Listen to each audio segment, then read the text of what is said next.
our history.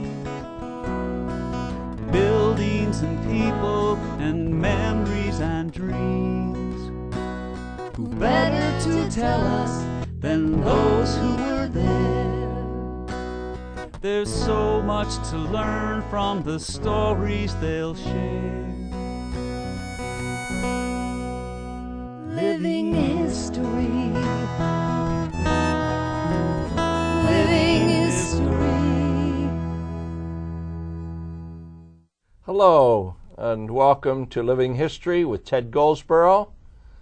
Today we're talking to Mr. David Byerly, whose father, Russell, was a teacher in the Lower Merion School District and a coach, and started many projects that we're going to be talking about during this session.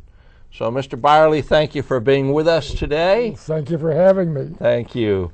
And thank you for sharing all this information about your family. Well, I'm very glad to do it because it's in safekeeping. Thank you. Now, your father was teaching at Lower Merion High School from 1928, and World War II came along. Right. And his father had been in the Spanish-American War, and so I guess your father wasn't in the military. No. But he had a very nice relationship with the boys who took the shop classes. Well, shop classes, of course, you didn't have as many students either. You only had maybe 10 or 12 because some took machine shops, some took... So there was a closer contact with the students themselves. But did he ask the boys to write to him when they went off to the service? No, I think they initiated it. Oh, the kids did? The students did. They start to write to him. And you can see from the flavor of those letters that they would start to write, so he would write back. Yes. And then, of course, it became, you couldn't write it all, so he started to print it up in newsletters, and he'd buy long boxes of maybe 100 of those long envelopes, and he'd have this letter printed and where everybody was so they could find out where their buddies were at that time. So he started a newsletter that he sent to everyone who sent to him. Yeah. And eventually he asked for photographs with them in uniform. Yeah, they would send photographs, and you could probably match a lot of them with those letters. Yes. You know, because I found them later.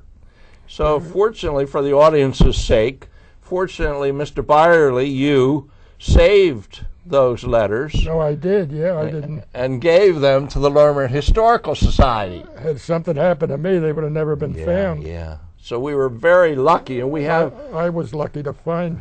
We have thousands... But you fellas contacted me first. ...of letters from hundreds, like over 1,000 people sent letters. And of all these, I thought that we could talk about one, just to give an example here today. As we volunteers, and I wanted to show a picture of a woman who has an unusual first name. It's Farrellyn, Farrellyn instead of Marilyn, Farrellyn Leopold. And Mrs. Leopold volunteered to take all the thousands of letters and photographs and put them in alphabetical order, because your dad had them in chronological order as they came into him. And you gave them to us in letter boxes. Right.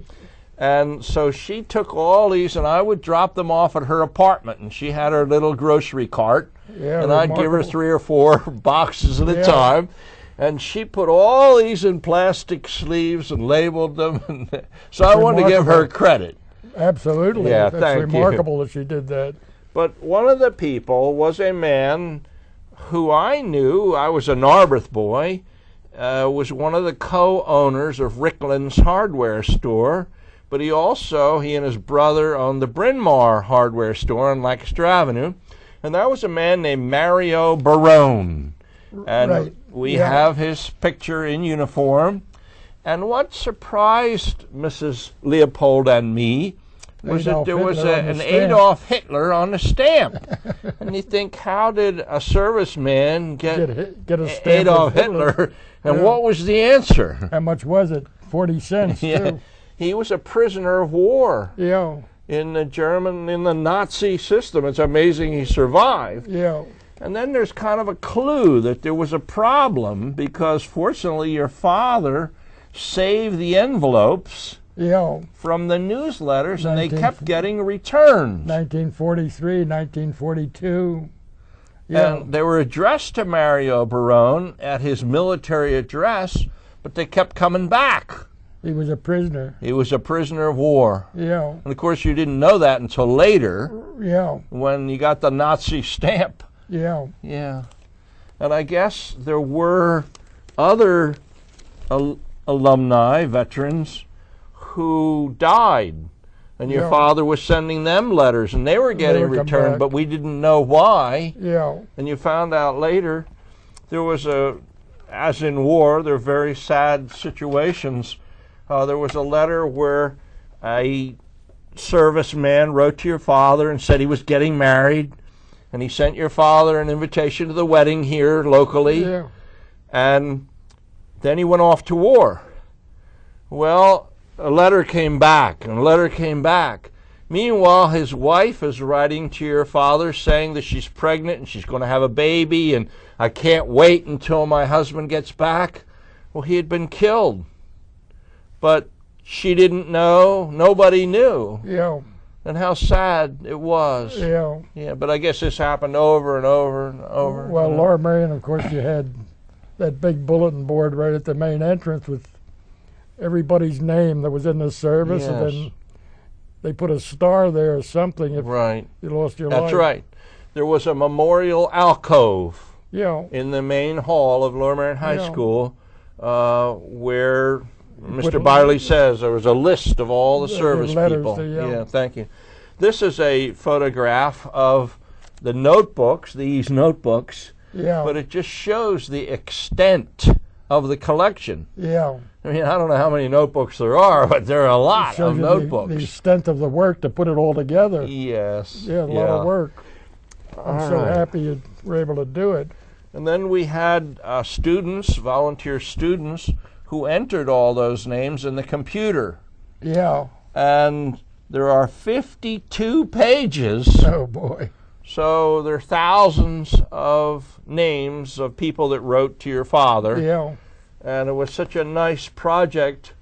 And when I think about challenges that your father had, these are small, but one challenge was to save the name Williamson Trade School, Right. Williamson Free School. Another challenge was that this World War II project got bigger and bigger and bigger, Well, and he's trying to teach and write letters and lick Yeah. them and send them off to all the my service mother people. and I would lick all the envelopes, though. Isn't that something? Yeah. So he went to Dr. Gilbert, the principal, and you saved that correspondence, and he asked, Mr. Byerly asked if he could be relieved of some of his extra work, like covering the study hall. Right. And Mr. Gilbert said, no, you were hired to be a teacher. You took Yeah. on this project yourself. Yeah. It seems so heartless today, but Now, he was a good administrator, Mr. Gilbert, but he was a lot different than Mr. Snow. Mr. Snow was more active, I think, with the students and all. Mr. Yes. Gilbert was, yes, Mr. Gilbert was remote. he was very refined, Yeah, and he yeah. stayed in the office, but the school was top of the line, Right, you know. right. So, Yeah. Now, another project that your father took on, which didn't succeed, was he wrote to the Board of Commissioners of Lower Merion Township, Yeah. and he asked them to consider putting up a memorial to World War II veterans. yeah. And that never came to be. And there was a man named Jim Wiggins, who was in the 8th Air Force during the Second World War, a Lower Merion graduate, and he tried back in the 1980s and 90s to do the same thing, and it never came to be. Oh, So we don't have in Lower Merion a World War II memorial. yeah. I mean, Belmont Hills has a little place next to the school. Narberth has near the playground. Some of the Right. churches have plaques Yeah. inside the church, but there is no central Lower Merion Township memorial. Yeah, that's a shame. Yeah.